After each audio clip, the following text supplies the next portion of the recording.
come out of the light contact and not threw everything off. Silly light. We're live. We're live and fuzzy.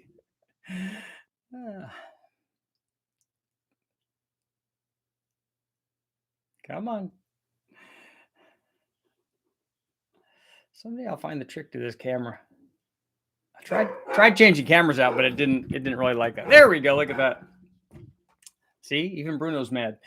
Today we're going to talk about the video that I just posted and got that up today. That is the M90 Supercharger versus a GT45 Turbo. And please, somebody chime. The doggies are chiming in. So somebody please chime in and tell me, hey, why would you use a 700 or 700 and more like 750 or more horsepower turbo and only use a so far 550 horsepower or so blower? I know. So I told you it's apples versus pickles and oranges and cucumbers and all kinds of different things. And it's not the only reason I did it, but I do like, if you watch the video, if you haven't, please go watch it. If you have, I like making the comments, the preemptive comments in these things. It's a lot of fun for me because, you know, after you do this for a while, if you've done a few thousand videos, you're like, yeah, I pretty much know what people are going to say now. And so when you do the preemptive stuff and you say, and you do the apples versus oranges, and because you're going to get that, people want to say that. And now when I say it first, now they get mad. Now they can't say it. So somewhere somebody behind their keyboard is going, I want to say that, but he already said, so I'm going to look dumb if I say that. Look silly.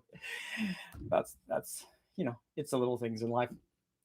But the video didn't even use the same motors, but they were really close enough since the peak horsepower on both of them was exactly the same.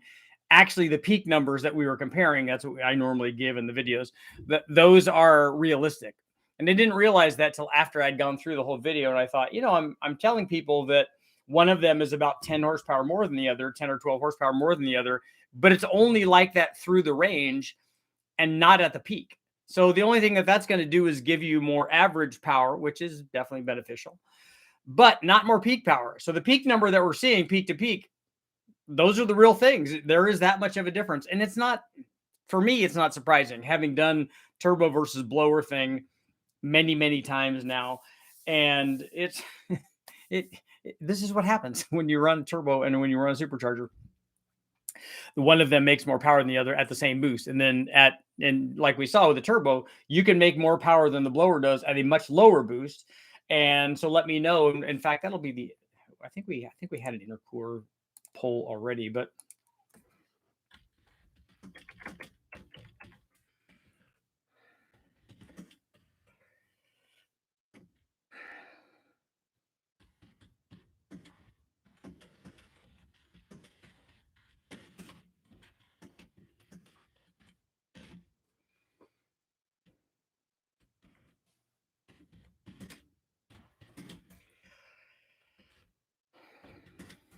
okay, so with the TIC air water intercooler that I'm going to be put on and sandwiched between the blower and the high ram manifold, would that air water intercooler even up the power output between the turbo and the blower? Is that really what we're missing here?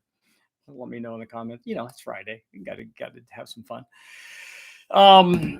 The power difference is interesting, and sometimes when you look at these things, you look at that, and I always start by looking at the big picture on all of these things because that's really the important thing, and then we can get to talking about smaller and smaller value things, more nuances, and in this case, looking at the response on the turbos. I know an engine dyno definitely artificially, and this is part of the problem, is an engine dyno artificially improves what a turbo does, because we're rolling into the throttle, we're holding a stationary load, and then we're releasing it. So you can do that fairly rapidly and have it start right away, and while the turbo is still catching up.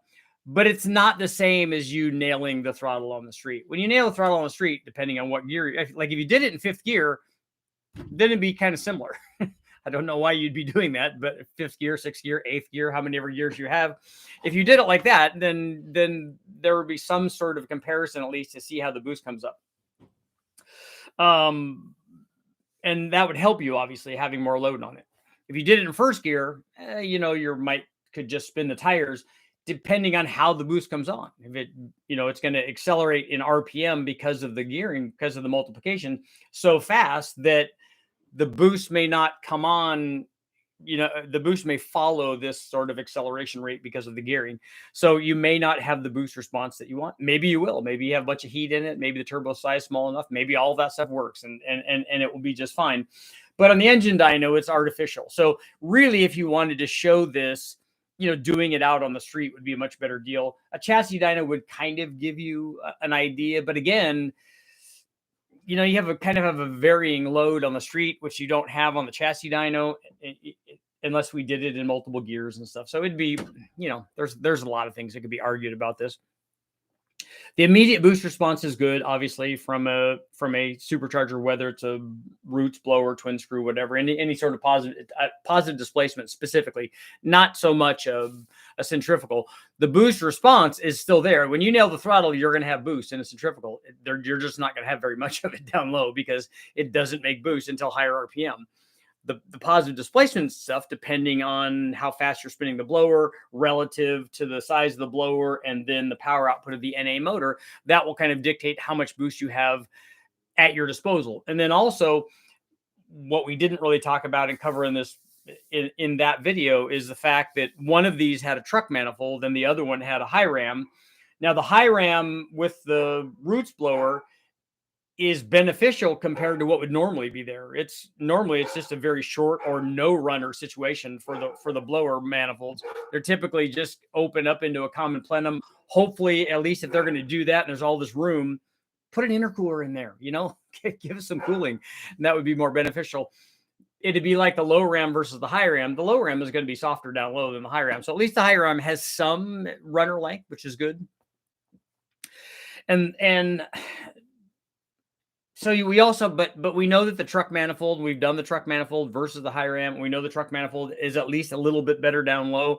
The high ram actually did fairly well on the combination that we tested on. I was very surprised, but the longer truck manifold is still better for response. That helps the turbo, obviously. And then we're not running a lot of RPM. A cammed 4.8, not unusual that it would want to make power up at 6,500 or even beyond that. And then even with a truck manifold, but that would especially be the case with a high ram. So, there's lots of things there. There's all sorts of apples and oranges and pickles and things like that. but it's still a good test nonetheless, because again, the big difference is one of them is one kind of, boost and the other is another kind of boost. But the thing is that, and the reason that I included the NA power output is because both of them are good and both of them are beneficial. In fact, after running all of this testing on the 4.8, what it makes me want to do is put this little blower on a stock 4.8 and see. I would even maybe be interested in putting it on my truck and on a stock 5.3 and seeing, put the adapter plate on and put the low ram on and put an adapter plate on, maybe put the intercooler on or whatever, and drive it around like that for a little bit. I have that new transmission in there. I'm not going to race it around and beat on the transmission. But it might be interesting to drive it around and see how it feels and what it would be like in the real world. One of the things I'm concerned with on this combination, but I think now doing the measurements that I probably can make this work, is the same problem that we have with this blower on a 3800 and wanting to swap that 3800 into a rear wheel drive application with that blower and intake manifold the way that they have it. The opening for the throttle body would be in the rear. So that means we have to have a 90-degree elbow or some sort of, direct 90. Kenny Bell has a lot of stuff like that where they have their Blowzilla or Flowzilla or Mammoth or whatever. And it's just a big, thick, square, rectangular piece of tubing, as it were, with one flange that bolts to the blower and then one flange that you could, they usually have an opening that you can put a plate on, so you can mount stock throttle bodies, or you can mount things all the way up to their very, very big throttle bodies, which is good. The bigger that is and the more that flows, the better it is for the blower, especially in their case. On their blowers, they flow a lot, they're bigger, and they make more power. What I would do is, on this situation, I wouldn't mount the throttle body on the blower. I would have the flange and then some sort of elbow, either a 90 if we could make a 90, or some sort of, double 90. I mean, I would either have a 180 turn or a double 90 and then come off and then have the throttle body, forward somewhere. That way I could use the stock throttle linkage for one thing, and then we could have an air cleaner assembly or air intake going to it and run it that way. And I just would like to have the throttle body forward facing, and that it would also allow me more room. If I take the throttle body off, give me more room to attach it, and then we could run the stock throttle body with the stock IAC and all that stuff. Because on my truck, it's a Super Richie, the OG drive-by-wire. It's a cable.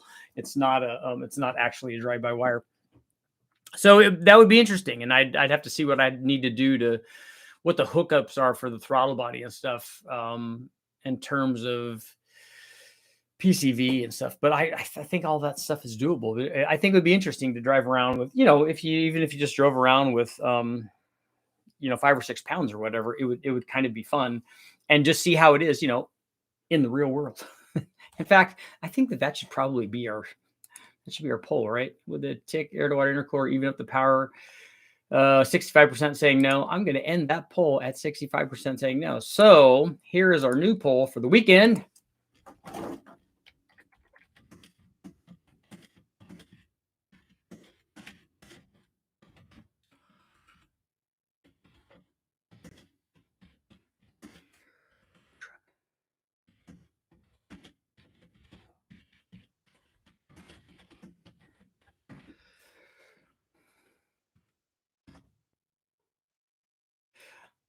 Okay, so the new poll, probably multiple polls, poll one, poll action. Should I run an M90 on my tired 5.3 liter truck? Real world style. See what people think.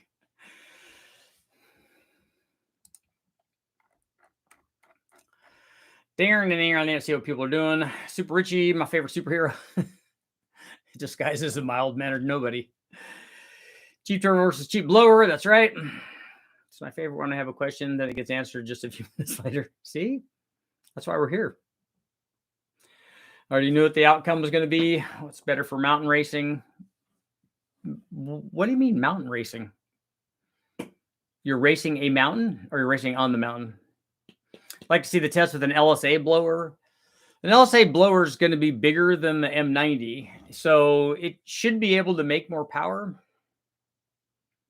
but it's still not going to be anywhere near what it could make more total power, but the blower is still not going to be near what the turbo is.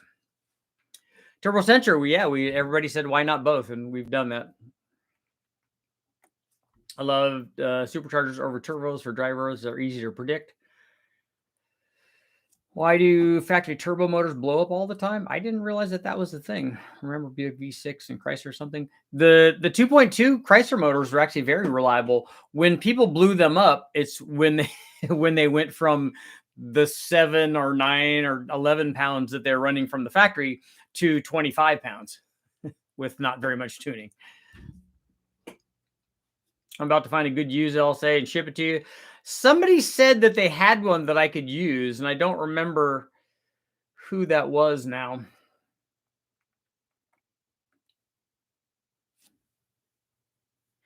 Is the LT Gen 5 stuff worth it anymore? Seems like it's fizzling away. I don't know that it's fizzling away. I mean, if anything, it's going to get more popular as it gets cheaper. There's too much of a gap for an intercooler to fill. Too much of a gap where? Does blower or turbo have higher crankcase pressure? Neither one of those is going to have higher crankcase pressure. They're both going to be the same if the boost pressure is the same, because the crankcase pressure is going to be a function of the blow-by. Twin charge, but it depends on how you're routing your boost. You have to also route it so that you're not pressurizing the crankcase through the PCV system. Twin charge, I love to see how the supercharger affects how quick the boost comes on. That video is already up. We did that on a 3.8 liter on the 3800 V6.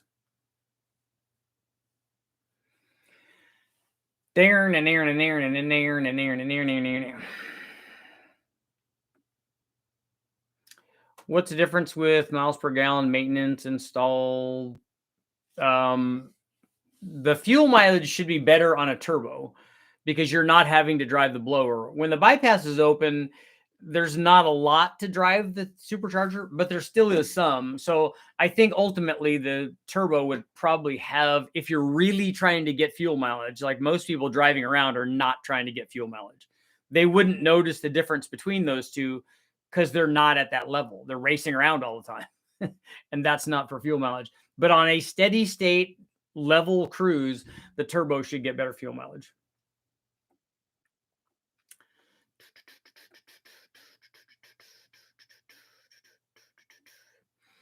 About the 75 millimeter throttle body and all the sensors for the micro squirt. Way to go.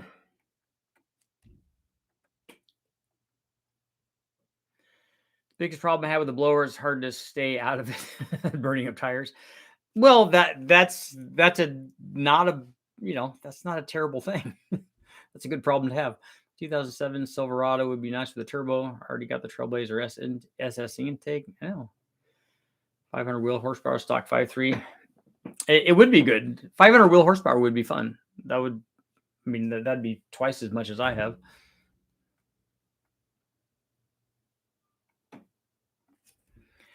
I got the supercharger brackets from Cut Sen. Just need to drop them to my welder and weld up a few bits, and I can focus on air to water intercooler manifold, twin charge Subaru. Oh, cool.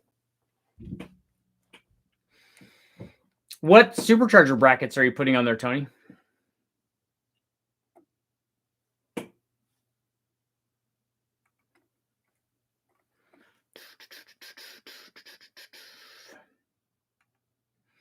Set of QR25 3-wire coil packs. Can I run them with the Mega Squirt?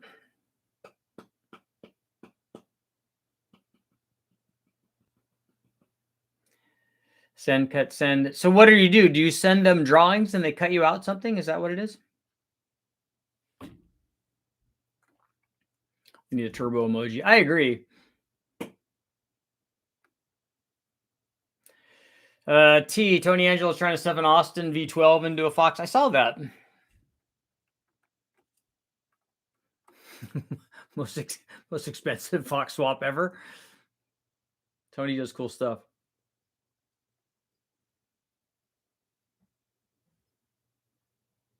I think the truck has 373 gears. I don't know, it has a towing package, so whatever that is. And the new transmission, I think it should be okay. How good's the oil pressure in your truck? It's all right. It's been getting lower.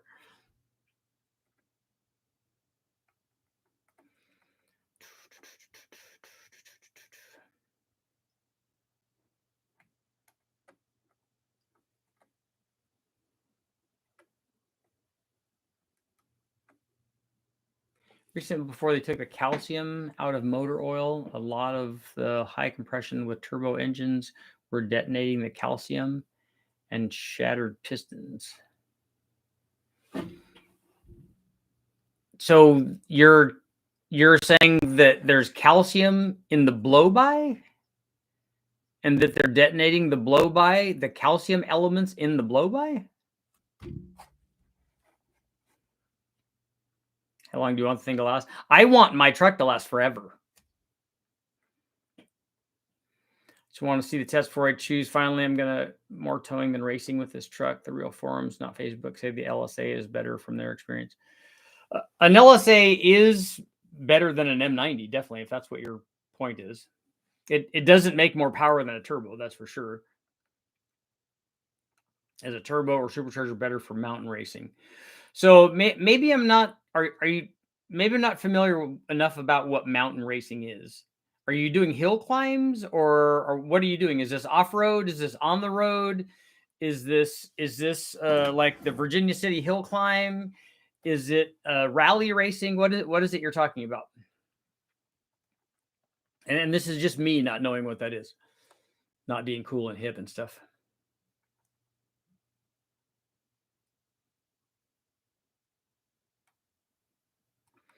Sloppy Stage 3 versus the World. Will it fit stock clearance? I think people have run it. I would like to try it, though.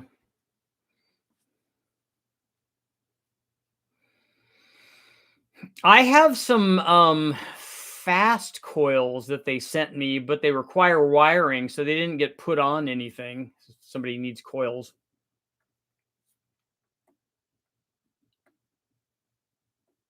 Currently trying to get my Chevelle to 650 wheel horsepower. Any suggestions? Not looking to spend more than 15,000. 650 wheel horsepower is really easy with boost, if that's the direction you're going. Would an LS1 make a good truck engine? Yeah, but as compared to what? I wouldn't pick an aluminum LS1 5.7 as a truck engine. It's going to be better than a 4.8 or a 5.3, just not as good as a 6-liter. The real question is, will you get the rings for the M90? On the 5.3, I probably will. Towing package is a 373 G80 transcooler, trailer brake, wiring, and 10,000-pound towing capacity. It does have a transcooler and a trailer brake and all that, and a bigger radiator. Too bad they didn't make them have rear disc brakes.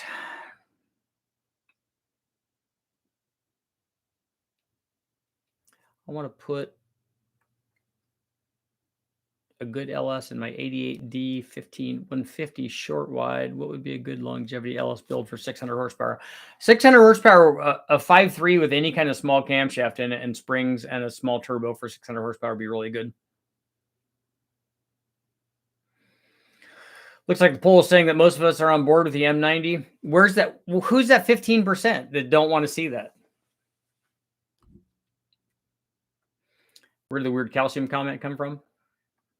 That's why I questioned it. A Vortec supercharger at my 6-liter for the amount of money that Vortec costs plus building an intercooler setup. Very little gain. Probably should have went with a turbo.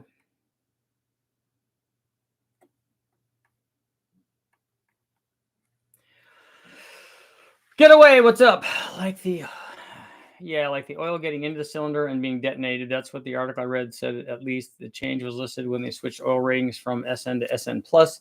Well, oil vapor, irrespective of calcium deposits or whatever would be in there, oil vapor, the detonation threshold for oil vapor is much lower than it is for gasoline. So if you get oil vapor in there, no matter what's in it, it's going to be more prone to detonation. You install an M90 a turbo for altitude compensation for 5.3. I don't think I need both of those.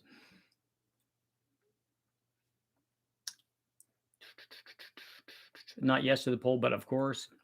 I mean, tube racing like they do on best motoring hill climbs and back down on asphalt. I can't figure out which is better for mountain racing.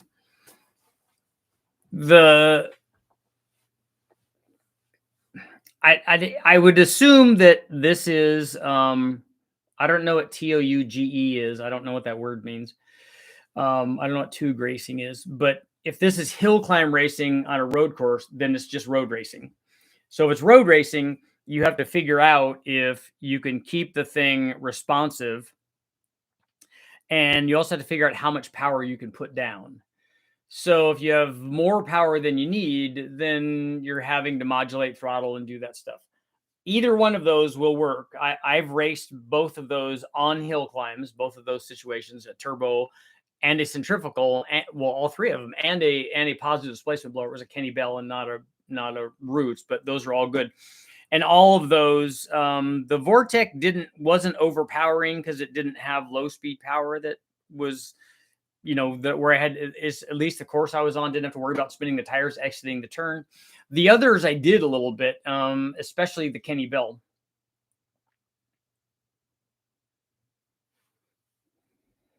My 2007 Silverado has a towing package, and I'm 15%. So you don't think I should put an M90 on there? The M90 is too small. What's it going to make on a 5.3? Well, it already made 9 pounds on the 4.8 that makes more power than my 5.3 does. So it's not going to make 4 pounds. And I actually don't want it to make a lot of boost on this thing anyway. Richard, check RPO codes GT4, GT5. I pulled a factory 411 front diff out of an 02 Sierra extended cab. Not as common as 373s, but was available. Okay. It's not going to really matter. I mean, hill climb, basically just going downhill. Oh, then I would want brakes.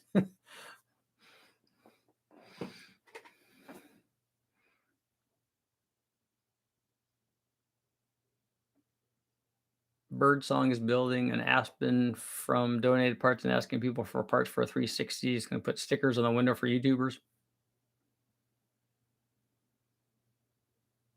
The red wedge. You're making a definitive statement there with your caps. Will testing flow resistance be close to flow testing the head? I have a way to test resistance accurately. How are you testing resistance?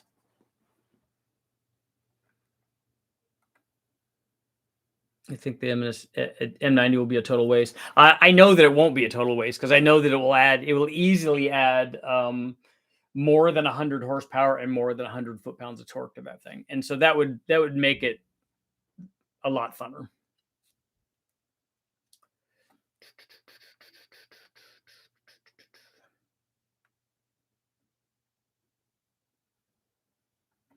M90 plus 4853 equals platinum grade drift car power plant. I don't think that's the case. I don't think there's nearly enough power for an M90 to make it a drift car. Some of the ads are jump scares compared to me talking. That's good. Is it Five Nights at Freddy kind of thing? My Turbo SRT was a beast in the mountains. Having boosted altitude is definitely nice. I know a lot of guys at the Silver State were complaining about that. You boosted guys. Yeah, we do. That's why we brought it. It's not a knife fight. Would you run the M90 with no alternator? Not in the vehicle. No, we would definitely run an alternator.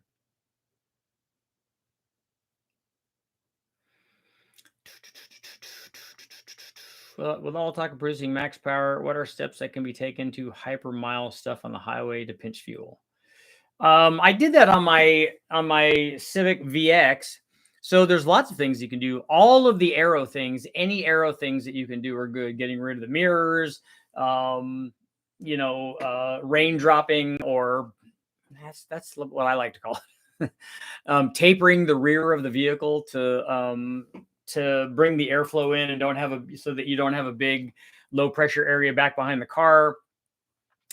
Hypermile tires, so really hard compound, pumped up very high, low rolling resistance, very thin. You can get into crazy stuff like if you want to get into different kinds of bearings and stuff, making sure that your pads are not touching, getting rid of alternator load while you're driving. There's all kinds of fun stuff. Windshield wipers, if you have exposed windshield wipers, all of that, mirrors. We have a device that blows air and tells resistance. Well, Sensor, you can't convert that to CFM that I know of, but what you can do is if you're going to test the resistance of one NA or without modifications, and then you're going to port it, and you see a change in that resistance, you'll see that you've made steps in the positive direction. Yeah, wheel skirts, all that stuff. Cybertruck has removable mirrors that shows a few percentage gains. Yeah, the Freiberger did a thing in the wind tunnel and showed some of that stuff. It's pretty good. Not slowing down so much for corners. It's for filter testing. Yeah.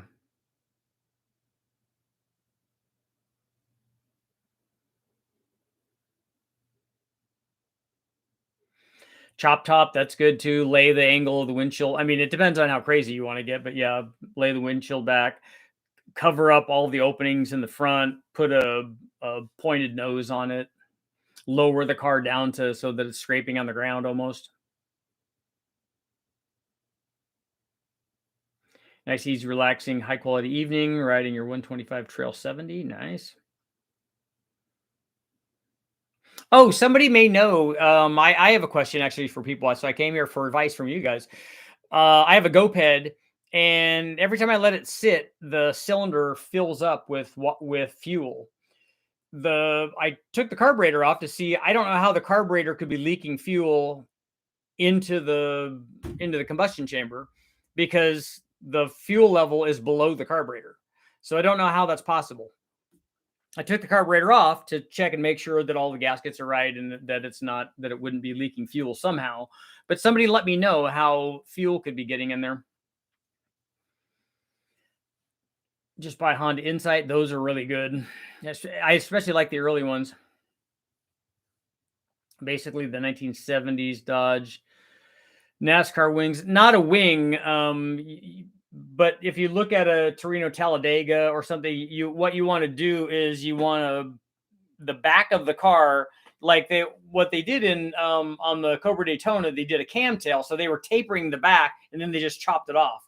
But if you continue to have it go down, it will be even better. Is there a petcock at the bottom of the tank? I don't think that there is on the GoPed. I can check it though. AFR is now offering a budget set of Enforcer rec port heads now. I have to see pricing or flow numbers, but it has my interest. Take a ball bearing, drop it in the spot where the needle seats, and tap it with a hammer to create a good sealing surface. Take a ball bearing, drop it in the spot where the needle. Oh, the needle and seat? Is that what you're talking about? But I still don't know. Even if the carburetor's, like I was envisioning this, if you have the carburetor and you have fuel running from the carburetor down into the motor, how does it siphon up out of the gas tank? The gas tank's lower. It's on the side of the motor, basically. So the carburetor's up here and the gas tank is down here. I don't know how it draws fuel, because that shouldn't be sealed to create some sort of vacuum.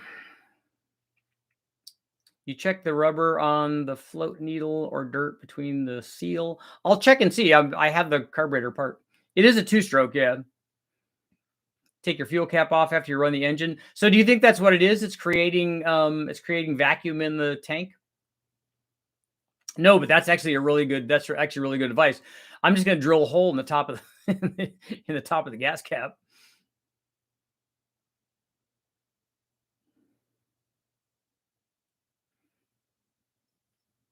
My 125 bike dumped contents of the fuel bowl in the crankcase several times without me knowing it. Got to rebuild the carburetor. Pressure in the tank, if it warms up, is a good idea. Yeah, that could be it. See, that's why I come here. That's good stuff.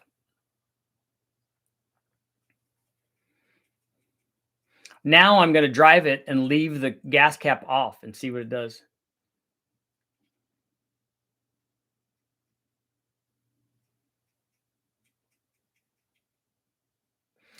Make gas caps with a little rubber hose allowed to breathe. Yeah, this has 2 lines actually coming off of the carburetor. I need to trace the other one and see where it goes. But yeah, I mean, I don't have any problem drilling a hole in the top of the cap.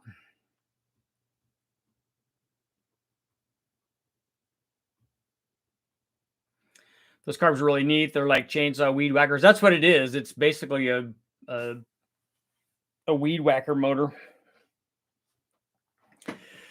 Pump in them is running off of the engine pressure pulses. Fascinating little thing. It's cool. Friday night, driving from Woodstock, Illinois, and some snow to pick up my rear end for the RAV4 project. Nice.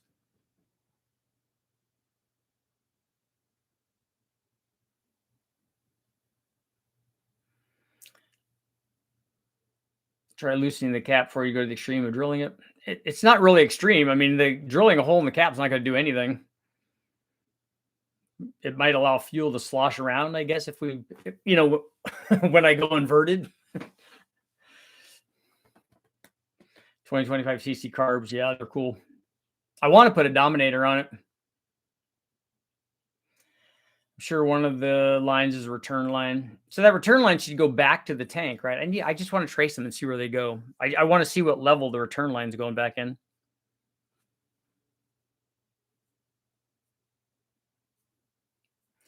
There's a line, should be fine to drill. Yeah, I'm not worried about that. I don't think it'll take very much because, I mean, how much fuel flow does this thing have? Yeah, a Dominator would be awesome too, huh? Wow, with a scoop on it.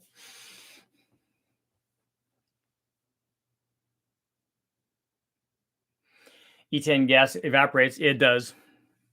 I think that tank is less than a gallon. Got some pre-mix in her. One line should go down to the bottom with a little filter sort of thing. The other just has to stick through into the tank on little two strokes.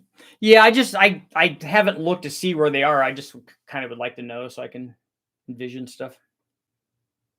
Rebuilding my CM 185 dual shotgun scoop. Cooking. I know. I need to build the two scoops coming around, and then they get the ram's horn deal. We tried to do a scoop on the GoPed that I had that we put the pipe on. The pipe helped a lot. We tried to do a scoop into the carburetor too to get ram air, but it didn't work out very well.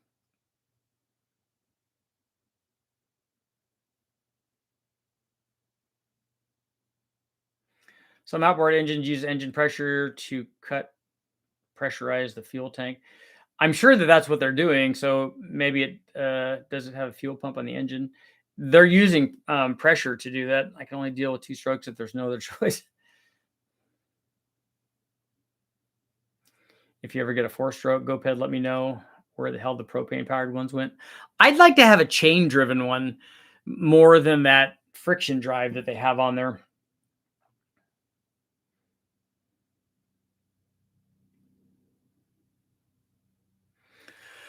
The Leg Muncher 2000.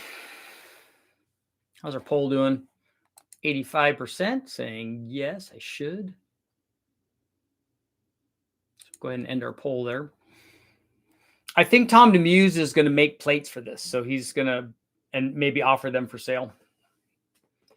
Brandon, I think we can mount the M90 upside down.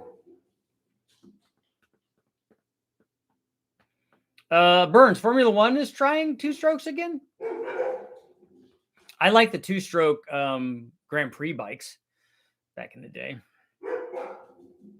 I think the M90 can't the M90 be mounted upside down? I think it can. I'm hoping that it can because I have plans for that.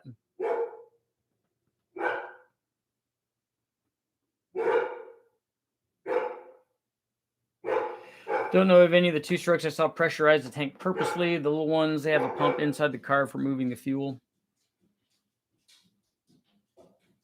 Isn't there a 2-speed slipper? The way that they're driving the GoPed is they're driving a shaft, and then the shaft actually just spins the tire. So they got it's a small shaft, about the size of your finger, let's say, and it's pressed up against the tire, and it spins the tire. It's a friction drive.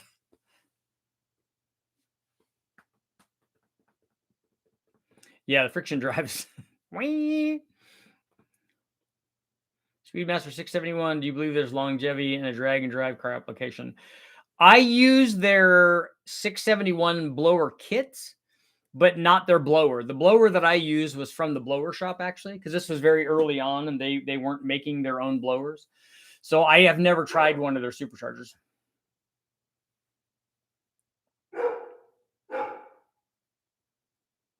I used a bicycle peg on a weed whacker engine when I was a kid.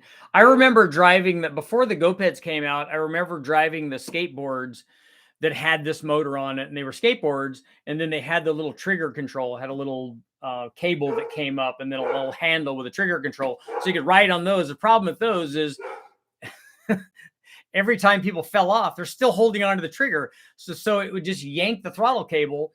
And it would stick it wide open throttle. And then your skateboard would shoot like down the road and nail a car. Or if it didn't hit something and damage it or hurt something, it hit the curb and just like kind of destroyed itself. I found that out also with RC cars when my first venture into even electric RC cars. Hitting the curbs was not good for them.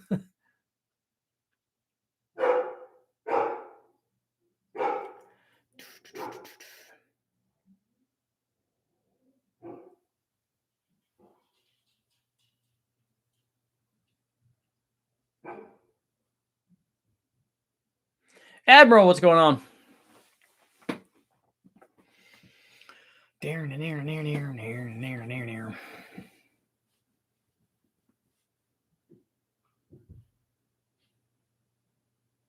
Yeah, RC cars are, this was a long time ago. This is when I was in college. I had a Jaguar XJ220. Now I take that back. It was not an XJ220. It was the Jaguar Group C car, I think, that I had. Have you done an M112 swap on an LS? No. A 112 is just bigger than a 90 and it will make more power. So you're going the big block, Admiral?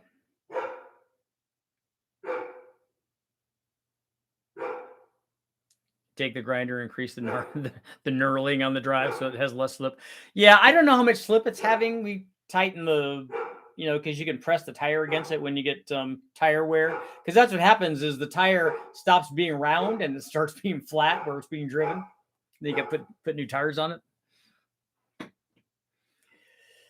112 off the Cobra, should good for 600 flywheel. Yeah, I think it will go beyond that. I'm thinking that when we were doing the 03 Cobra stuff, that we got in the high fives on that one, and I think we were getting into belt slippage. It was the problem.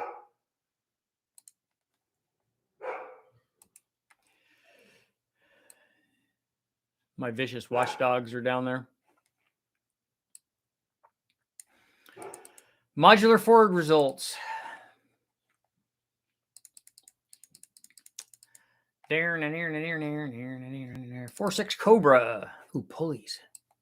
We got finals. I got finals. I got nothing. Pulley, those are like at 535.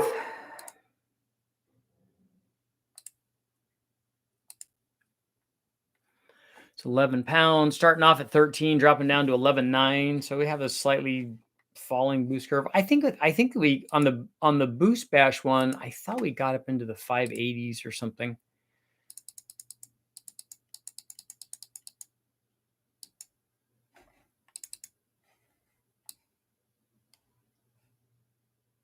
Kitty Bell, Heaton,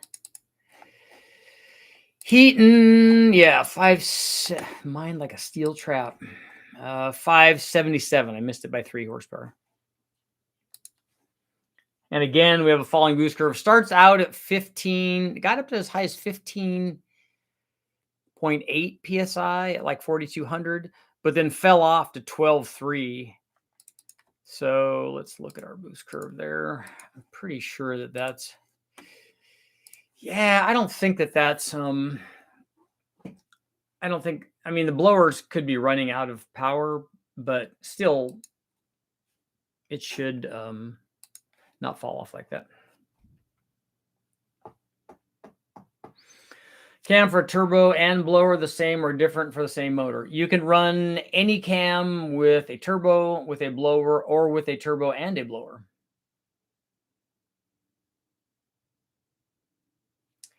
Blue collar. Tom already makes that.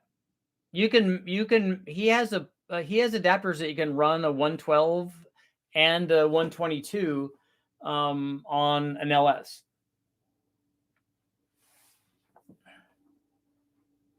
Has chilled water been tried using an air to water charge cooler? Yeah, I've run ice water lots. I have videos of what happens when you go from ambient water, let's say, to ice water. It helps a lot. We always ran ice water in our Bonneville car.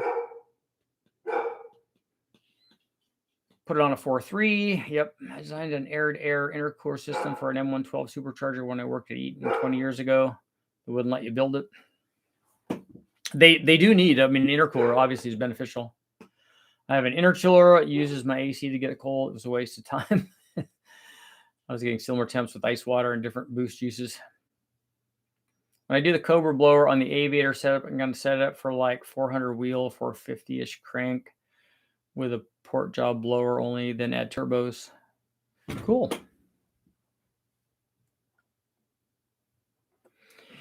There's a 2-foot long hole in the floor of my van. Which tape is best for a permanent fix? You got to use that Flex Seal, right?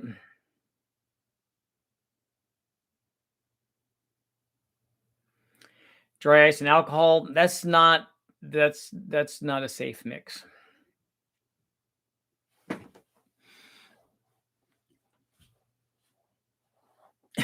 Yeah, you got Flex Seal. I miss who was it? Billy Mays, is that the guy? Billy Amazing.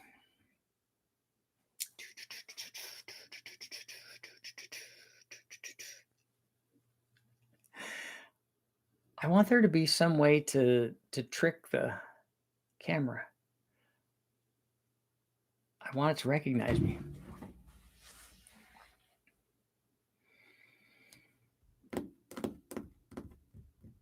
Richard, I remember the 122s, didn't realize the 112s. I think he did do stuff for the 112s because I think that he wanted to. I think he wanted to put multiple bolt patterns in there. I think he also has it for the 2650s. But wait, there's more. That's right. If you act now, we'll double your order. It's a disposable van to me. Well, then Robert, then you cut up stop signs or street signs or whatever, old used ones, obviously, but. Yep, Billy Mays. What was the laundry detergent? The what the heck was that? With Oxy Power or something like that? What was it called? Oxy Clean?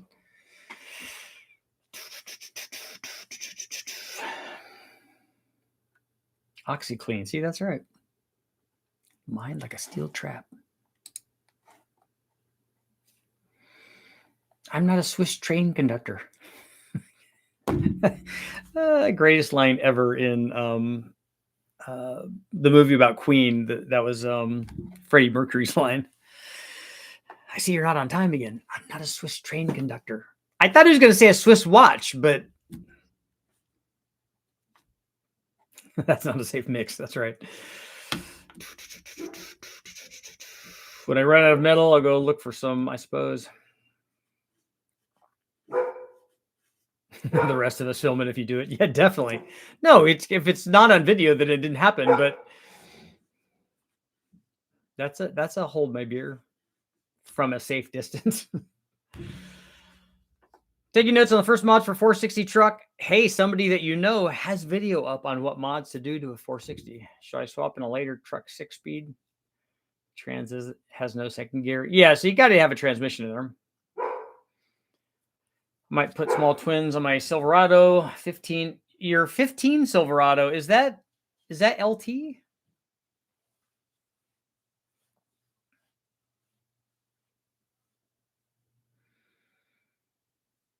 Put dry ice in a container, it will explode, especially if you put it in water. Those are fun.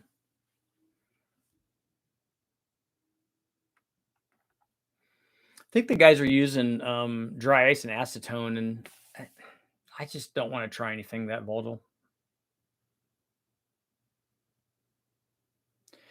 Richard, would turbos work with a dual carb tunnel ram with a blow through carbs on a 327 Chevy? Yes, but you have to run two of them because if you're going to do that, you have to have one coming from each side.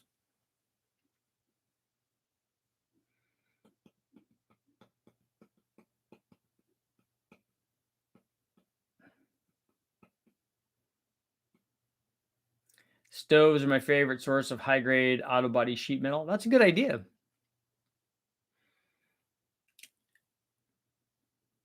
How about the inside of ovens? Then they already have the really good high-quality, like high-temp paint on them. So you could use those for firewalls and stuff.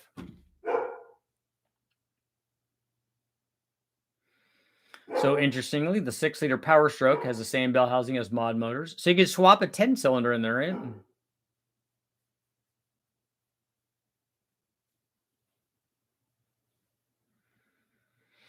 Any appliance that doesn't have refrigerant? Yep. Good stuff. Good times. Good times. Or what about are the barbecues the same thing? Is their paint as good as I don't think that's the stuff as good as the stuff that's in ovens, right?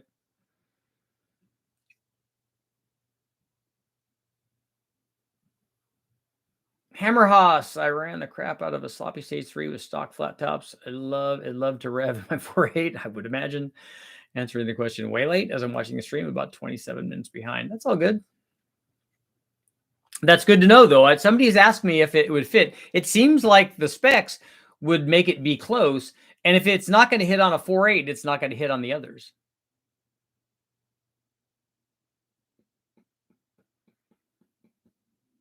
I made stuff from the barbecue just for the stainless. Yep. Got a motored bike exhaust made from the handle. That's a good idea. I like that. I've seen the tannerite stuff. I've seen videos of those guys shooting, even stuff from really far away, and you see the one where the stuff like whizzed right by him. You're like, oh yeah.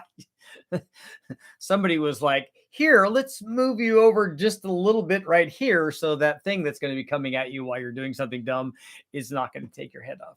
I think I'll do the later V10 6-speed. There you go. Also made an extra oversized can style muffler from the grill, from the lid of the grill. Okay.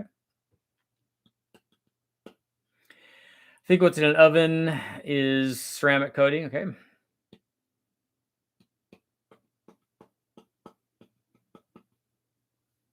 I've seen guys using it for the boar problem, the wild pig problem that they have, and they have it in a lot of places, but I think this guy was doing it in Texas.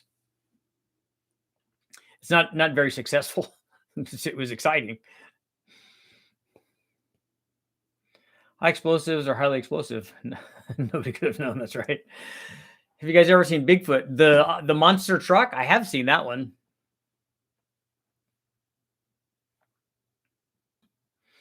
The monster truck.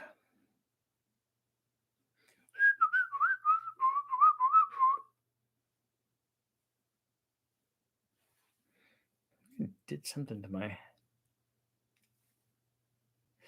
Oh, so I have a... You can see I still have my cut. I was changing the light bulb that was bad, standing on my twisty chair, which I don't recommend. Fell, had the light bulb in my hand, and put my hand out to save myself on the fall because I have ninja-like reflexes. Apparently, I don't have ninja-like memory to tell me that I was still holding the light bulb in my hand. Not good.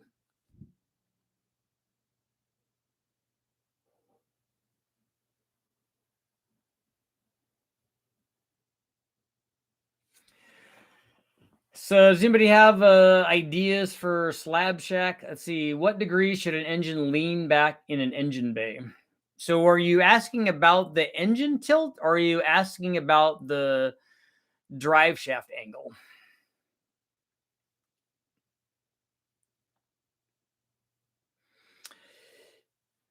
Feral Hog, yes, I've been pushing. This is interesting. I've been pushing for thermal camera equipped fixed wing drones to locate and herd them.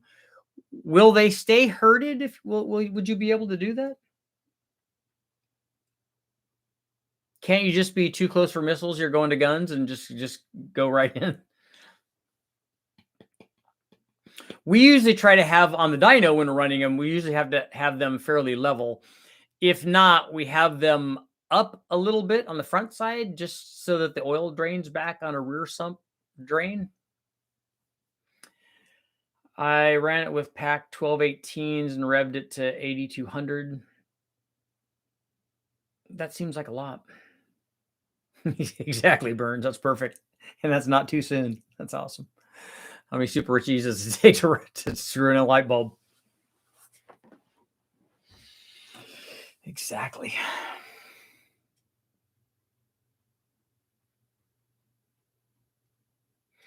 Three degrees is the answer, is an answer. I'm in Kentucky.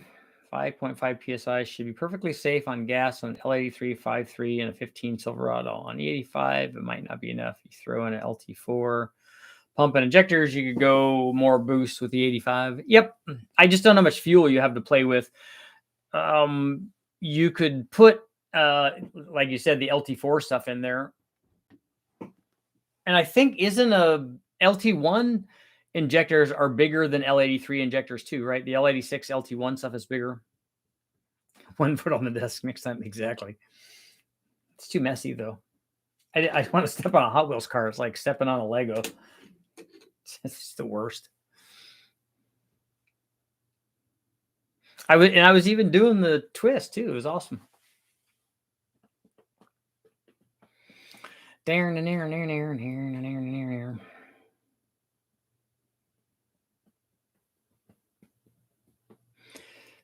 LSX, do you know the guys from Brian Tooley? Are you up in their neck of the woods? Bardstown, Kentucky.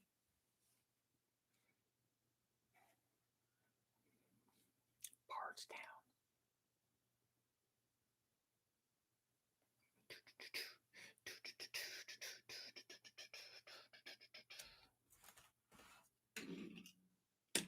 It's the Mach 5. Quick to the Mach 5.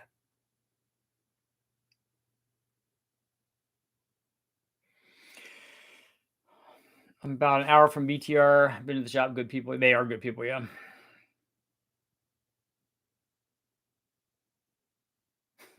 So I'm still cleaning out the shop so it can be demolished and rebuilt. Bad termite damage. I knew I was a hoarder, but man. My engine is at 5.5 degrees. Drive shaft at 2.0 axle is degrees, but the way out of whack, getting vibration. Thanks for the answer. 5.5 seems like a lot. The only LT1 injector is only about 10% bigger. I don't recall the exact amount. 10% is good though.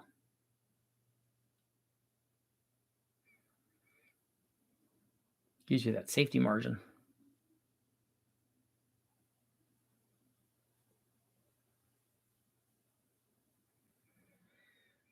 I would like to see a direct injected motor running like a water meth going into the intake manifold and see distribution. See if we could see that. That'd be good.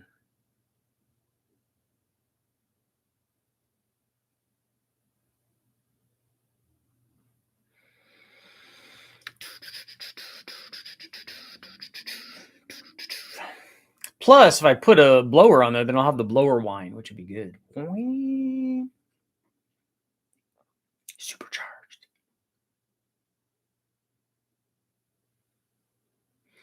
You found a Corvette for the 120 degree V6. Going to test fit tomorrow and see what has to be surgically removed with a precision angle grinder. Is that the name of the manufacturer of the of the angle grinder? Is it made by Precision, or were the wheels manufactured by Precision? I haven't run any Toyota V8s, and they are inexpensive. I mean, I can get a Toyota V8 or a Nissan V8 for the same price as anything else in the wrecking yard.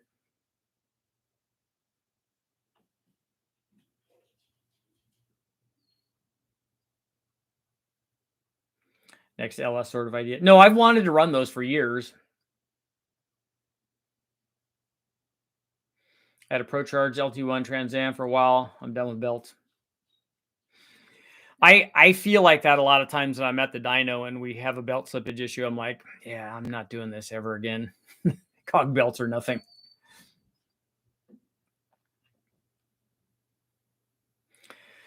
Cog belts are nothing. In fact, I'm thinking about putting a cog belt on the M90, just so, and that way I can also get rid of the accessories, so we gain power. Run the electric water pump. And in fact, I probably will get rid of the electric water pump and just run a remote one, so I could just run the lines in there that gets rid of everything. Run a cog belt to the blower, from the crank to the blower, and then I don't have to have. Then I just have to have a little tensioner on it with almost no tension at all. The Blue Jay with my handwriting says Precision. Perfect. Nailed it. Nailed it.